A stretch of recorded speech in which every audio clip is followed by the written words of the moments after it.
তো সেদিন একটু বিপদেই পড়ে গিয়েছিলাম, কারণ আমার 4 পাউন্ডের একটা ডল কেকের অর্ডার ছিল। আর ডল কেক অনুযায়ী কেকের বক্সটা হয়ে গিয়েছিল ছোট, মানে কেকটা যেহেতু অনেক লম্বাটে হয়েছে, কিন্তু আমার বক্সটা তো এত পরিমাণে উঁচু না, আমি বক্সে ঢাকনাটা লাগাতে পারতাম না। এরপরে আমি একটু ট্রিক্স অ্যাপ্লাই করলাম। এখানে আমি 4টা এরকম কার্ডবোর্ড নিয়ে নিয়েছি সমান মাপের।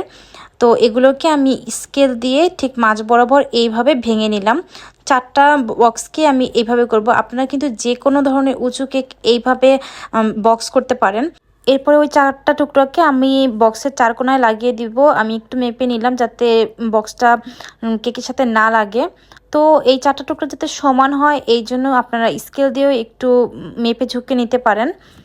সাধারণত এত উঁচু বক্স কিন্তু দোকানেও কিনতে পাওয়া যায় না, তবে আপনারা এই ট্রিক্সটা অ্যাপ্লাই করে খুব সহজেই যে কোনো কেক ডেলিভারি করতে পারবেন। 4 কোণার 4টা টুকরো আমি লাগিয়ে দিয়েছি। এখন আমি বক্সের ঢাকনাটাকে দিয়ে দিব। ঢাকনাটা কিন্তু খুব সহজেই ভালোভাবেই আটকে থাকবে। আর নিচের টুকরাগুলোতে আপনারা একটু কস্টিপ লাগিয়ে নিতে পারেন। আর এখন লাগবে আমাদের র্যাপিং পেপার। এই যে ফাঁকা অংশটা, এই ফাঁকা অংশে আমরা পুরোটাতে র্যাপিং পেপার করে র্যাপিং করে দিব, যাতে কোনো ফাঁকা অংশ না থাকে। এতে করে কিন্তু কেকটা দেখাও যাবে বাহির থেকে। এই তো আমাদের কেকের বক্স করা একদম কমপ্লিট। কেকটা আমাদের কাস্টমার আপুর কাছে খুব ভালো লেগেছে। আপনাদের কাছে এই ট্রিক্সটা কেমন লেগেছে সেটা অবশ্যই কমেন্ট করে জানাবেন।